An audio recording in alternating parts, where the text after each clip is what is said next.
I think screen printing is both an art form and a production technique. Because if you're doing a poster and you want to like put different elements down, you can get really creative. But then also it's a way to, you know, put all this production out there. Like you can just take an image, burn it, and print as many as you want. And it's always going to be the same exact image.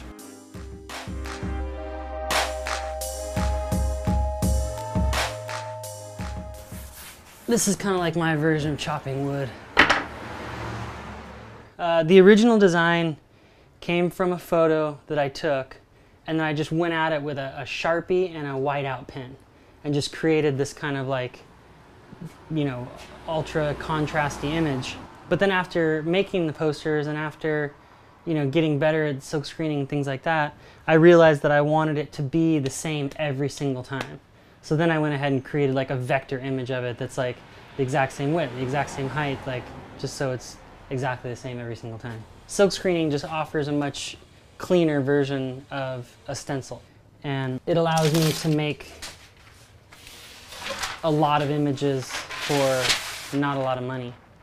So I like that part about it. And I think it's cool, it has that kind of, you know, DIY aspect to it.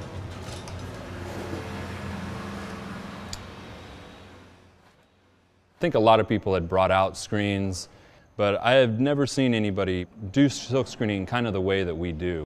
So this is the latest prototype we've made.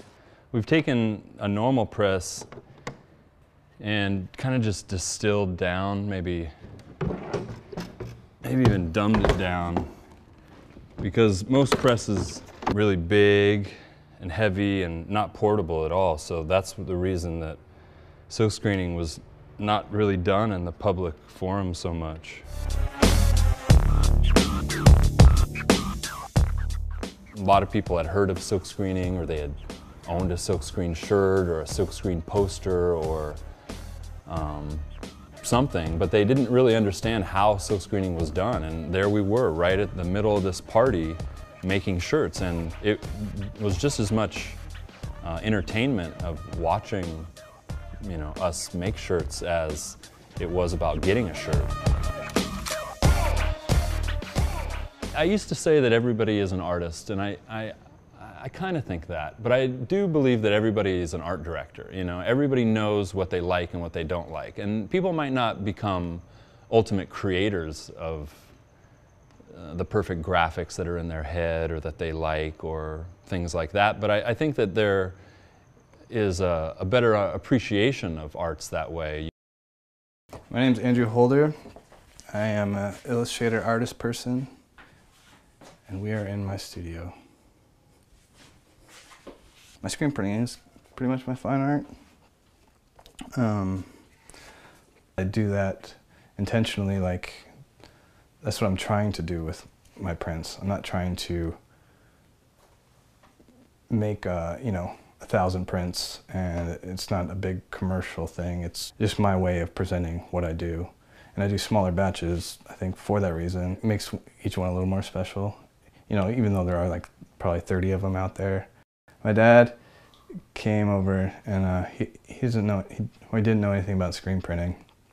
He was just helping me out. And I showed him what I was going to be printing. He's like, "Oh, it looks really good. It looks great. I love it." And about 2 hours into it, he puts one down and he's like, "Oh, now I get it." Like he was just, he just liked it just because I did it, but then he finally saw what it actually was. The image is actually in what I didn't print, so it's like the, you know, the negative space, and then just kind of all of a sudden, it just flips. I'm Mike from Two Rabbits. Welcome to the Scum Dungeon.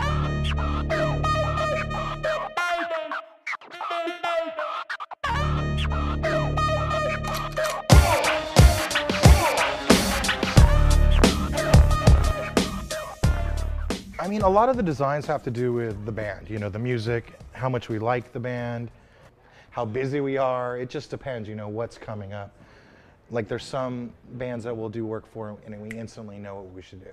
And then other things, it's kind of like, how do we figure this out? What's their new music like? What's their new art like? How can we resemble that in some way? So everything I use gets recycled and redone. I don't really throw anything away. I figure out a new way to like incorporate it. I'm constantly like this. I'm gonna destroy it, print over it, and make it something new. Recycled, nothing goes to waste type artwork. It was just cool to be able to put, you know, something that you liked onto like a walking, you know, like a t-shirt. It's a walking billboard for people. So we always liked that idea.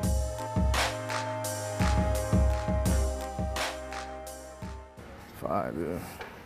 Our product exceeded more than 1 million prints already. If you have a 100-piece order that has 4 colors, then there, you know, to the customer it's 100 shirts. But for us, it's 400 times we have to swipe it. You know, the customer only say, oh, that's just one print, one logo. Before we got automatic on both posters and t-shirts, if we had 3,000 shirts to print, we had our very dedicated printer in here printing for like 12 hours. Day and night, I mean, it was nonstop. And then we automated it, and you know, we'll walk in, and all of a sudden he'll, you know, the 2,500 shirts that needed to be done, they're done. And he's not fatigued, he's not tired. This morning we printed about 2,000 posters? 2,000 posters before lunch. That would have taken a week before, hand printed. I mean, it's a different world with being automatic on stuff. But that doesn't always mean it's going to be better. Sometimes the hand printed process will have better results than an automatic one.